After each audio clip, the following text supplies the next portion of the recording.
Saludos amigos, gracias por estar en sintonía con nosotros a través de WKQ Radio, informándole a todo el pueblo de Puerto Rico temas de salud, vida, calidad de vida. Y me acompaña, les habla Jorge Incerni, me acompaña el doctor Iván Figueroa Otero. Saludos, doctor. Saludos, Jorge.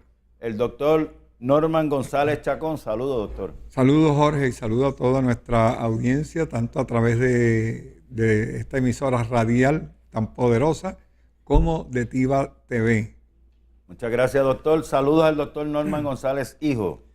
Saludos, Jorge. Un saludo cordial. Bien contento de estar aquí presente en este día, así que definitivamente me siento honrado y le doy gracias a Dios por esta oportunidad que me da.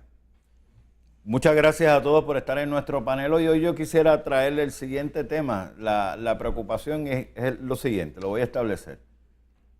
Por muchos años las personas decían, esta persona de edad avanzada tiene demencia senil. Todo el mundo tenía demencia senil cuando llegaban esas condiciones, ¿verdad? Bajo las condiciones específicas. Hoy en día tienen Alzheimer y ya no se menciona la demencia senil. ¿Qué cambió en la vida? Que ya dejó de ser demencia senil, ya ahora es Alzheimer, ¿o son dos cosas distintas o es lo mismo? Se puede decir que estamos hablando casi de una misma cosa. Lo que sí es que a medida que se fue avanzando en el estudio de la condición de demencia senil, se descubre que hay una sintomatología y hay unos elementos que son más particulares hacia un extremo que hacia el otro. Y entonces el descubridor, por ejemplo, el que hizo el avance de pues le puso el nombre de Alzheimer, o sea, le puso el nombre de Alzheimer, que es el nombre de la persona que lo descubre y que lo trabaja y que lo da a conocer públicamente, da a conocer los hallazgos públicamente a la comunidad científica, y de ahí pues entonces se hace una división y se dice que dependiendo de los síntomas que tenga la persona, se puede clasificar en demencia senil o se clasifica en Alzheimer, dependiendo de la sintomatología y de ciertas características de cada una de las condiciones cuando se separaron en el estudio. Dígame, doctor. Me gustaría opinar que el proceso, como dice el doctor Norma, es un proceso de reclasificación de algo que estaba ocurriendo sin un diagnóstico claro. La senilidad hay que definir lo que es senilidad en etapas por edades, pero todos envejecemos, todos vamos deteriorando el cuerpo. Ya yo no puedo hacer la cantidad de ejercicio que hacía cuando yo tenía 35 años, porque tengo 73, y hay una limitación y un envejecimiento en esa capacidad muscular que es normal.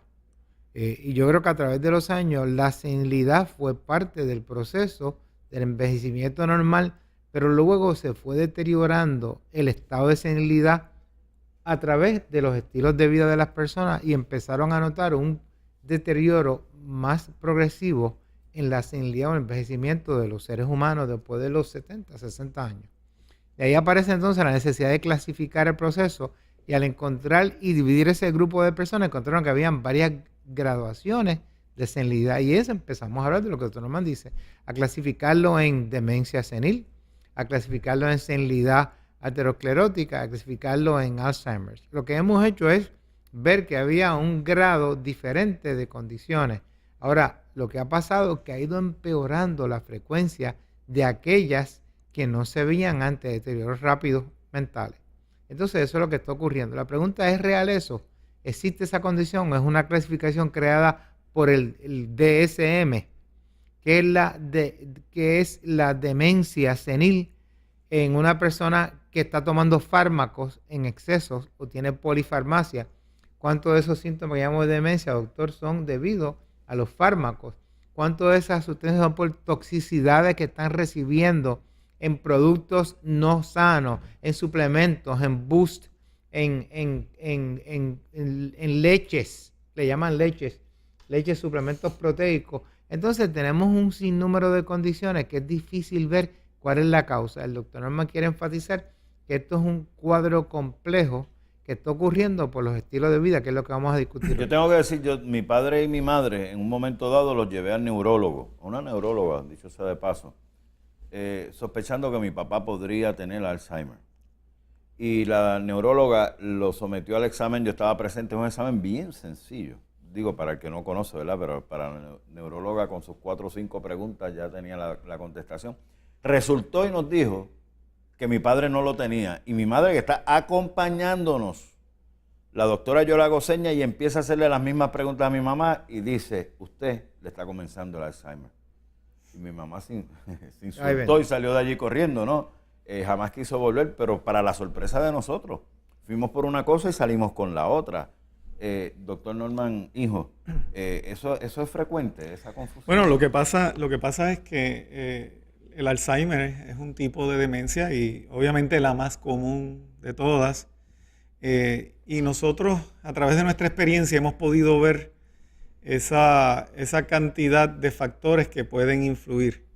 Hemos visto aspectos totalmente fisiológicos, personas que tienen enfermedades autoinmunes, personas que pueden tener situaciones infecciosas crónicas, personas que también han tenido situaciones emocionales que pueden llevarlos a un sufrimiento severo. Hemos visto factores de metales pesados influyendo también, o sea que es multifactorial en el sentido de que la parte bioquímica, física, fisiológica, aspectos emocionales, mentales, de traumas y demás situaciones no resueltas y la suma de la exposición a químicos ambientales puede aumentar el riesgo, como me sucedió en un caso, pues una persona que había estado expuesta a mercurio y a plomo, viene con un diagnóstico de Alzheimer a los 50 años. Y definitivamente esa persona pues había estado expuesta a metales pesados. Claro, tenía el diagnóstico de Alzheimer, aunque podíamos ver otros efectos relacionados a la toxicidad de metales pesados. El asunto es que desde el punto de vista médico, científico, puede ser una enfermedad reversible si se trabaja en las etapas tempranas, pero puede ser neurodegenerativa y bien difícil de tratar cuando se diagnostica en etapas tardías. El asunto es que la mayor parte de la gente están en este estado muchas veces de negación, la misma familia, aunque estamos viendo una concienciación más clara y personas tratando de identificar el problema. Pero el asunto es que en la medicina, fíjate, se trabaja con aquellos aspectos que pueden interferir con la producción de las proteínas beta amiloideas o en la intervención de algunos procesos enzimáticos que se dan en el desarrollo de este tejido en el cerebro, pero no estamos viendo un tratamiento o un acercamiento integrado donde se puedan contemplar todos los factores, el factor alimentario, el factor de estilo de vida, la exposición a elementos y a factores ambientales que pueden estar afectando. Y ahí es donde nosotros podemos hacer la diferencia trabajando multidisciplinariamente, tomando en consideración cada uno de estos aspectos, desde el aspecto nutricional hasta al aspecto emocional o mental del individuo, del ambiente.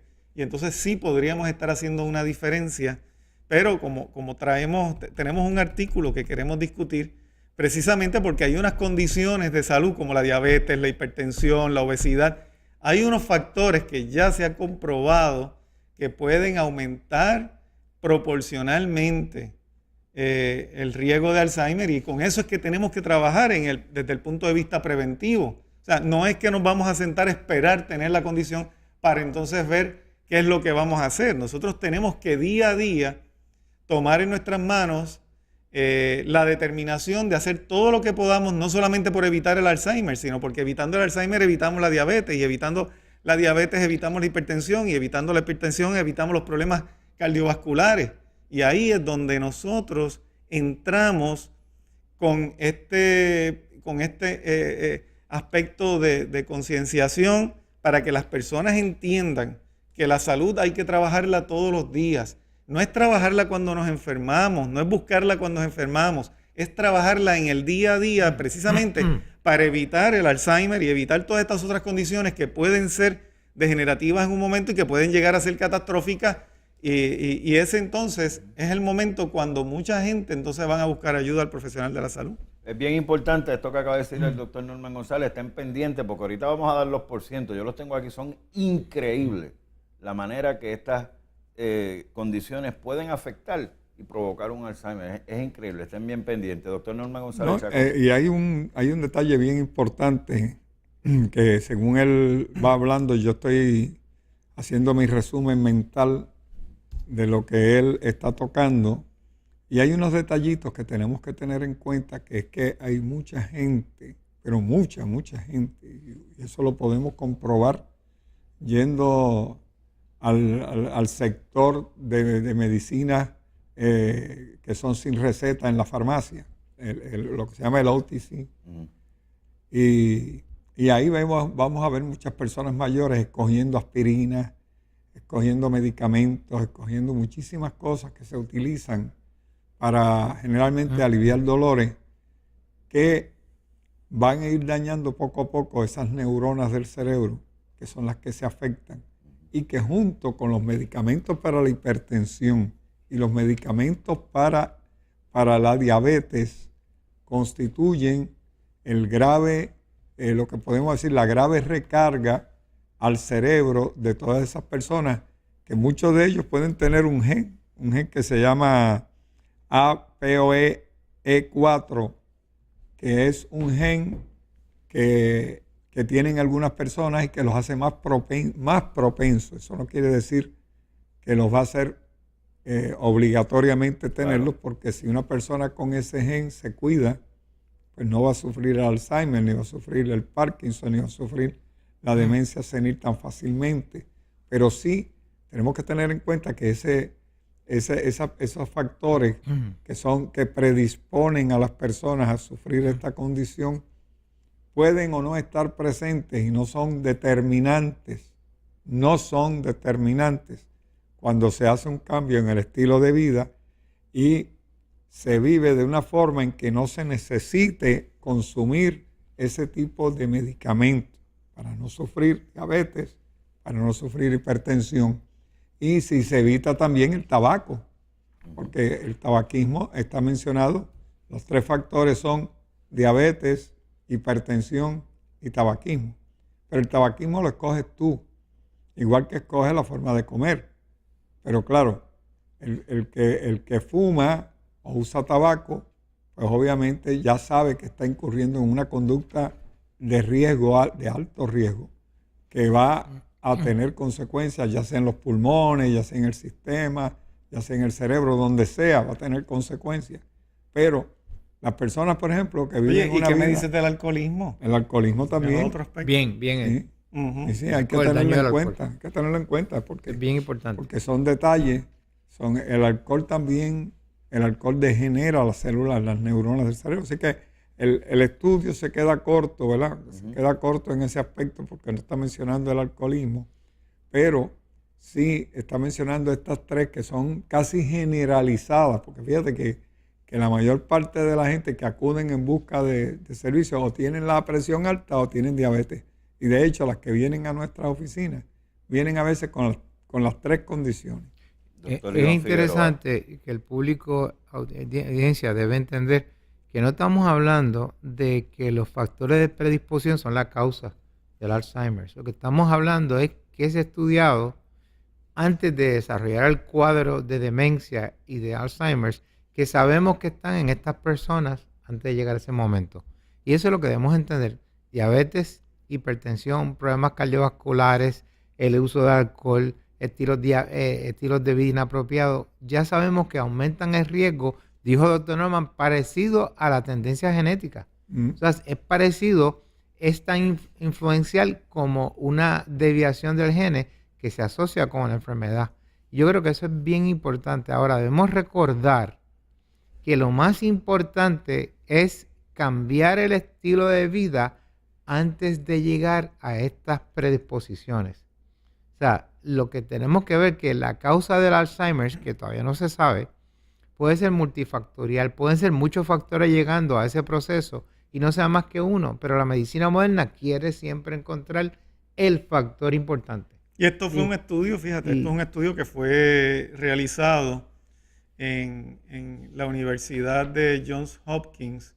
Vamos a pedirle a nuestro director que nos ponga la primera lámina ahí, donde dice que la salud cardíaca en la mediana edad podría determinar el riesgo de desarrollar demencia en la vejez.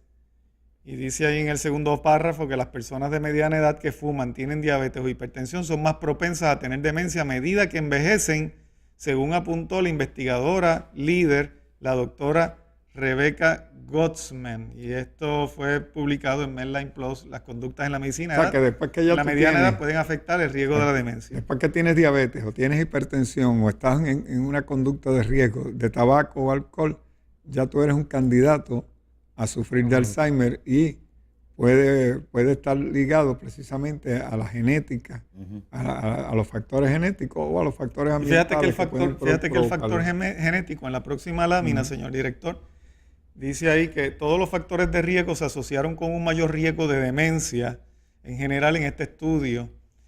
Profesora de neurología de la Universidad de Johns Hopkins. Además, el riesgo de demencia asociado con la diabetes, fíjate qué importante, es casi igual de alto que el riesgo que proviene de portar el gen APOE4, que es el factor de riesgo genético conocido de la enfermedad de Alzheimer. Fíjate que tener diabetes o tener presente el gen, y yo me imagino que cuando tienes las dos cosas, pues obviamente va a haber un mayor riesgo, es igual está igual asociado al riesgo de sufrir de Alzheimer.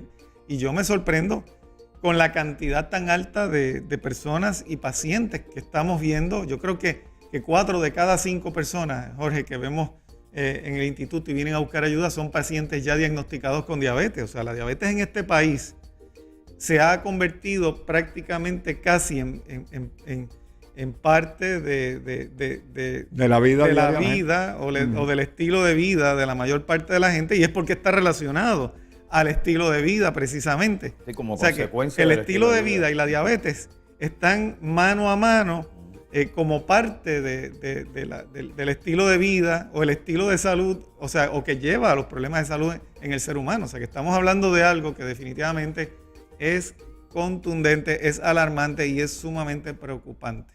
Mucho más cuando en Puerto Rico sabemos que vamos en nuestra isla, la parte de envejecientes va en crecimiento y no tenemos jóvenes. Esta enfermedad, cuando se diagnostica, tiene unos efectos económicos grandísimos en la familia para mantener a ese paciente y en el Estado también. Hay que estar alerta y trabajar con la prevención. Amigos, vamos a una pausa y regresamos con ustedes en breve. Good morning to you. Good